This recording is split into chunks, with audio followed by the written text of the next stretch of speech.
Hi, this is Jamey from Stonemaier Games, and I'm here today to talk about my favorite game mechanism in a brand new game called Millennium Blades, which is by Level 99 Games and Brad Dalton. Millennium Blades is it's one of the most ambitious games I've ever played in terms of its design. I'm amazed by what Brad put together in this game.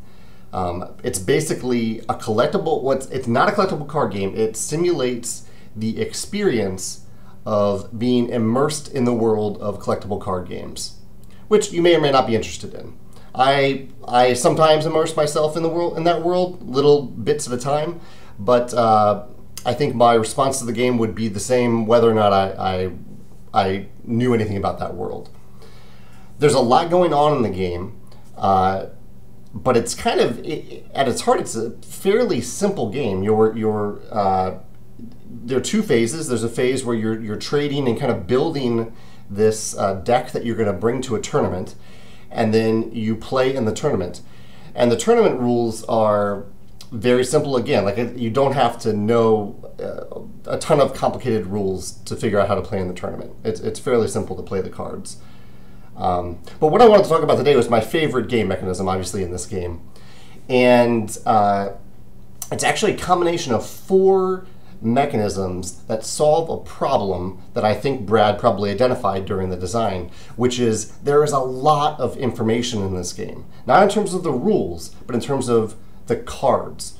You're dealing with a ton of cards in the game. At times, you'll have 30 or more cards. At least it felt that way. It's probably roughly around that about that amount.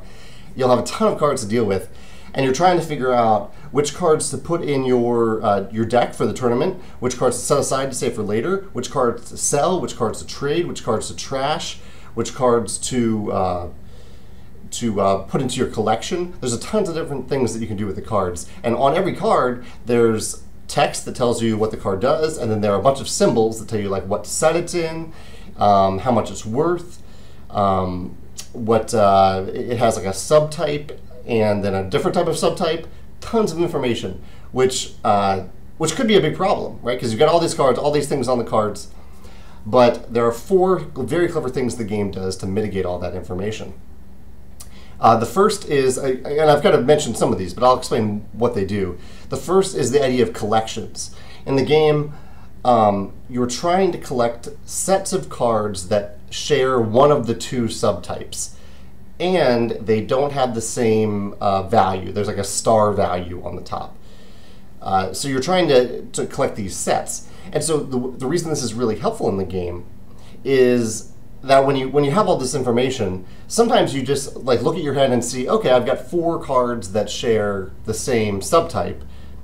I won't even try to put those in my deck. They'll just go in my collection because I can just look at that one symbol and think, okay, that's good for the collection. And then from then on, you know to try to go after that type of card so that you can have more in your collection. So that's one thing.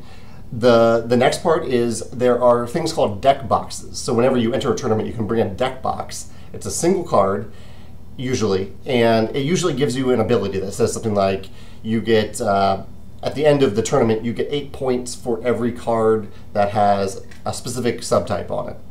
And again, this is really helpful because once you have that deck box out, or once you even have a deck box that you kind of like, you can say, okay, I won't try to read every card and figure out what every card does.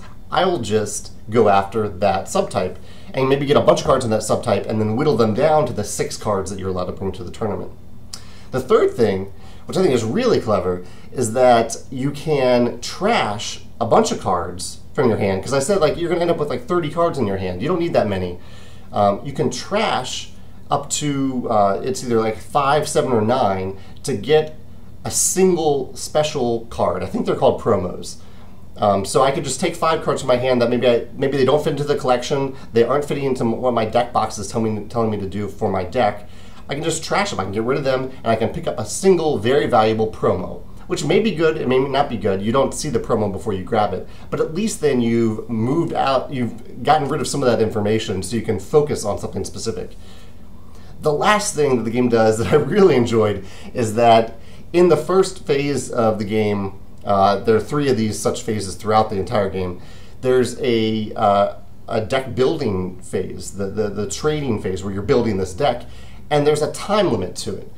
There are 3 time limits. So you do a round of 7 minutes in real time where you're trading and buying and selling and do all these things and building the deck. And then you get some more cards and you have another time limit and then another time limit. You do it 3 times. And the time limit here is so key because it simulates the experience of actually like buying and selling cards in real time. You're shouting at other players or talking to other players. You're looking at what they're going after. But it also, it's a part of the game that could go on way too long if there weren't a time limit there. So I think it's really clever that Brad incorporated a time limit into that aspect. Yeah, I don't always like timed games, but for this, it was absolutely perfect. I really felt the pressure. I didn't feel anxious because 7 minutes is a long time, and you're going to have another, I think it's another 7-minute phase after that, and then another like 6 or 5 minutes. So you have plenty of time, but you do feel that little bit of pressure. So those 4 things do a great job at mitigating the influx of information that you have in the game.